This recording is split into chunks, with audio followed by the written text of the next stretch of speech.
Hello and welcome to today's video. My name is Gabby and today we are going to be reading through The Rainbow. I wanted to start this kind of new mini series that I thought would be a more fun way to get through my TBR. Basically every video within this series I'll be reading a new color of the rainbow and seeing how many books I can read of that specific color. Today, the color that we're going to be starting with is red, so I thought I would pick one off my physical September TBR, and that book is One Dark Window. Now, I know what you're thinking. This is not red heavy, okay? But we do have the red on the special edition cover, and then the edges of this book are obviously red and black, and then the inside as well is this like pretty red design. Since we're kind of just gonna go through like the Roy G. Biv of it all, I figured red is a good place to start. I've been dying to pick this book up and I feel like it's going to be a really fun one. I'm not too positive yet what other books I'm going to be reading this week because we do have a lot of options for red. Some that I'm thinking so far are probably Immortal Dark, Crescent City, Ember in the Ashes, and then maybe Yours Truly by Abby Jimenez. So regardless, I'm looking forward to getting to every single color through the color wheel each week. One Dark Window I talked about in my last video, which was my picking my September TBR video. This is a duology. I believe there's some elements of dark magic and she's basically trying to cure her kingdom, essentially. Shout out to Lauren who's raved about this book from day one. I'm finally getting started on it. I can't wait. Let's just jump right into it, honestly, and see how far we can get.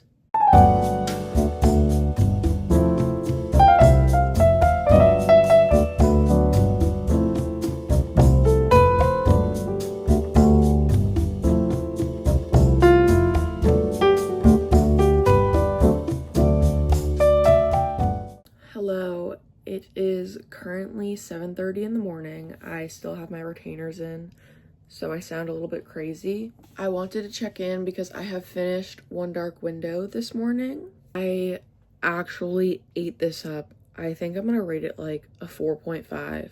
In this book, we follow Elspeth Spindle. Within her kingdom, there's what's called Providence cards, and Providence cards essentially provide magic. There are 12 different types, and there are different numbers of each card. Meanwhile, this kingdom is basically plagued by this mist that is believed to be the spirit of the woods.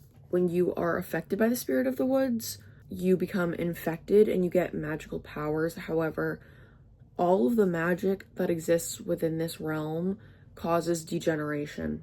So Elspeth is infected, however, she's done a really good job hiding it all her life until she meets our main male character, Raven. Together, they're trying to cure the kingdom of the infection. However, they're fighting against the king and they're fighting against Elspeth's true powers. This was like literally just delectable. The writing was really easy to follow, and honestly, when I read the blurb about it, I was kind of confused, but it cleared itself up very, very quickly. I'm very, very excited to read the second book. However, we're gonna put it on a pause for now. I am on my fall rewatch of Pretty Little Liars, by the way. Already on season 3. It's going great. For my next book for this challenge, I don't really know what I want to pick up. I don't know if I want another fantasy. I am currently reading Bury Our Bones in the Midnight Soil as well, so I'm feeling kind of more a romance, I think. However, our selections are kind of limited. I'm thinking Yours Truly by Abby Jimenez. The only reason that I'm hesitating about this book is because they're technically interconnected standalones and I have not read Part of Your World. I know I can read this alone, but Part of Your World is on Kindle Unlimited, so I don't know. I'm feeling kind of hesitant towards this. We have so many fantasy options, Like right here, I feel like we could do Immortal Dark, we could do The Monstrous Kind. We have Mistborn, The Night Circus, One for My Enemy, and Feybound. And then of course on my cart I have Crescent City, and then I actually have a lot of red covers for historical fiction as well.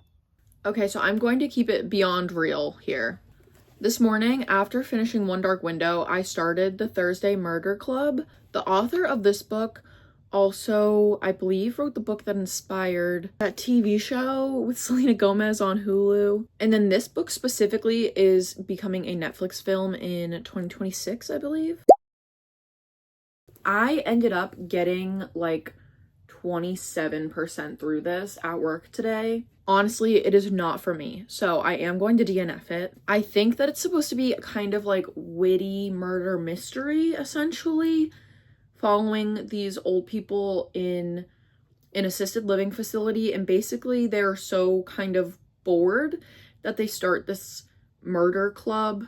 They basically, in this one specifically, end up experiencing a murder case incredibly close to their lives, and they're kind of trying to weasel their way into the investigation in order to get involved. This is just not for me. I don't think it ever will be.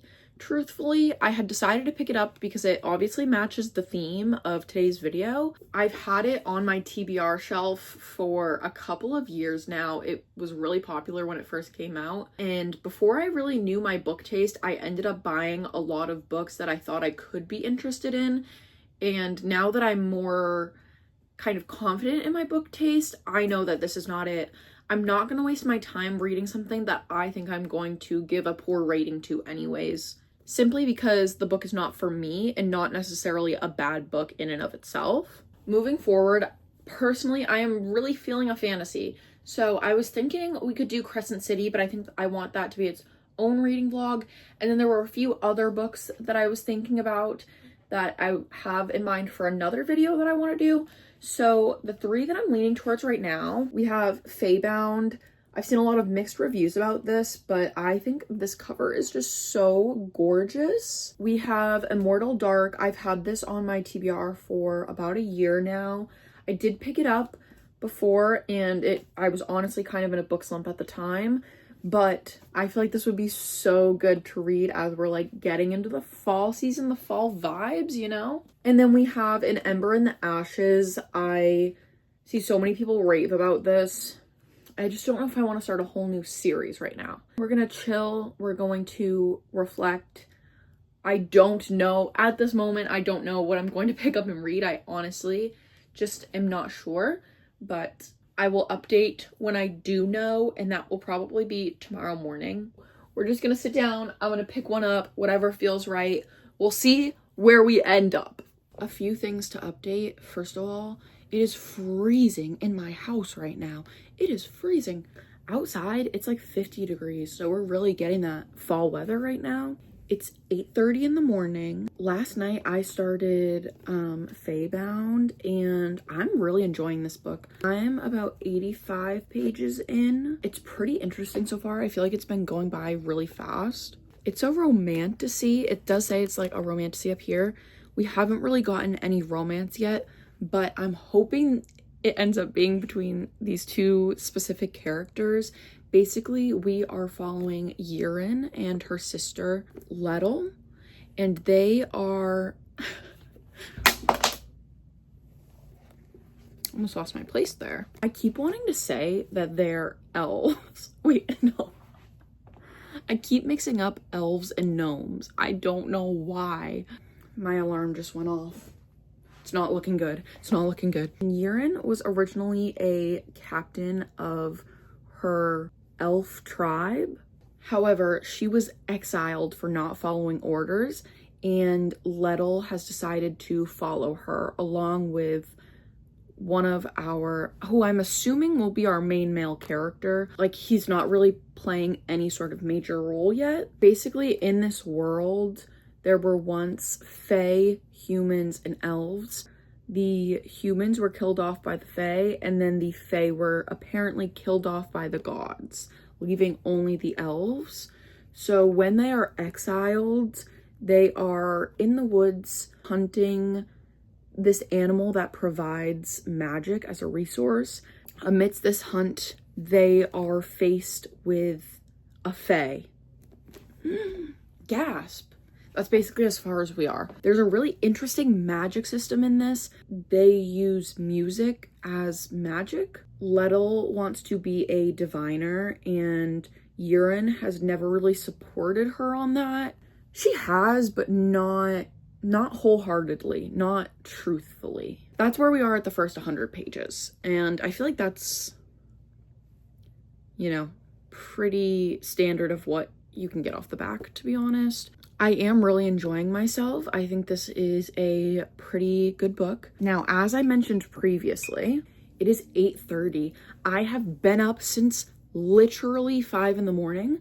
Today is the Ariana Grande pre-sale. My sister, my nephew, was also born this past weekend. She will be returning from the hospital today. So it is my job to get the tickets, and it is also my job to head over to her apartment today and help her arrive home from the hospital. My beautiful little nephew, oh my gosh, he is a pure angel. So I'm very excited to see him today. I did end up being able to get my shift covered at work. So maybe I'll have time, maybe I won't. If I get the tickets, I think I will probably end up reading. If I don't, I think I'm gonna be in such a state of depression. I don't know where the day will go. In the meantime, I think I'm going to put on Pretty Little Liars. I'm gonna start my makeup. I'm gonna mentally just prepare myself for what today will entail. I'll also update on if I can get tickets or not. I'm really, really scared. Okay, so I am here with an update this morning. Yesterday, I did get Ariana Grande tickets on the pre-sale. I was able to get tickets for me and my sisters. Luckily, I'm very, very thankful, very grateful. We got floor VIP seats. I honestly feel like the luckiest girl in the world because this was so important to me. So for the rest of the day yesterday, my sister actually just gave birth last week. So yesterday she had come home from the hospital. So my whole family headed over to kind of help her get settled in. So it was a very busy and very long day. Today we have some time before I have to go to work. I honestly only read about 15 pages yesterday, so I'm just about 100 pages into Faybound. I don't know how far we'll get. My goal is to finish this by tonight so that we can get this done and hopefully wrap up with one final book. Honestly, I don't know if I'll be reading another book in this vlog other than this. Again, I was thinking Crescent City could be fun, but that could also be a nightmare, and I was thinking of doing a whole vlog for Crescent City. We'll see about that. I don't really know. I don't really know what I'm doing. I'm kind of all over the place. I will update tonight with how far I get into this. Hopefully I can, I don't know. Hopefully I can finish it by today. Let's see. Okay, we have finally reached the conclusion of today's video. I did finish Faybound today. This is going to be kind of a complicated rating. I think I'm going to say 3.75. And the reason is my personal enjoyability would be like a 3.5 personally. But this book, and I think maybe its potential for other readers, is probably like more like a 4. As I explained earlier, we follow Euron and Lettel. Euron is exiled from the Elvish lands. Lettel decides to follow her. They end up getting kidnapped, or I guess kept as prisoner, by the Feylands, which they previously did not know existed. So we see them living there and adapting to that life and learning a lot about the Fae that they previously thought had died out. I thought that the magic system was really interesting in this. It is a romantasy, so I believe there are 2 main couples. I really liked the amount of representation in this book. We had a lot of LGBTQ representation in here. We see a lot of different racial representation in here, which sounds kind of weird because they're like elves and fae, but like they talk about their darker skin and all the different complexions and everything, which I thought was like a nice touch. We also see gender fluidity in here, which was really interesting, and in some aspects it really adds to the story, I think. The reason that this wasn't a favorite of mine, I think, is there was kind of some smut that felt just really randomly placed and not very necessary. In terms of like establishing couples, I guess I could see that, but it didn't really add anything to the story for me personally. It didn't seem like it really deepened the connections of any of the two characters that were involved in the few smut scenes. So it did just kind of feel pretty random. However, I really enjoyed the writing, and again, I think things that happened at the end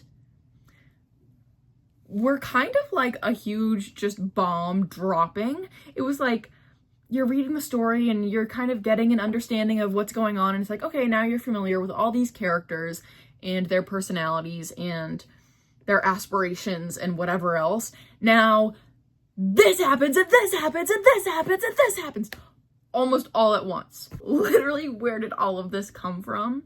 I think the idea of the story is pretty unique. I don't think I've read necessarily anything like it. I don't know if I will be continuing this. I believe it's a duology. I won't be picking up the second one anytime soon, let's say that. And honestly, I would recommend it to anyone who even finds it the least bit intriguing. If you really like fantasy that's centered more around war, and also actually Lettel was just the best character in this book. I just have to say that, because our main character, Yiren, she's all tough and she's like, oh, I just want to be the best in the army and I want to conquer and I want to feed the children and whatever else. And that's all great and good. Okay, fine. Feeding the children, I can get behind.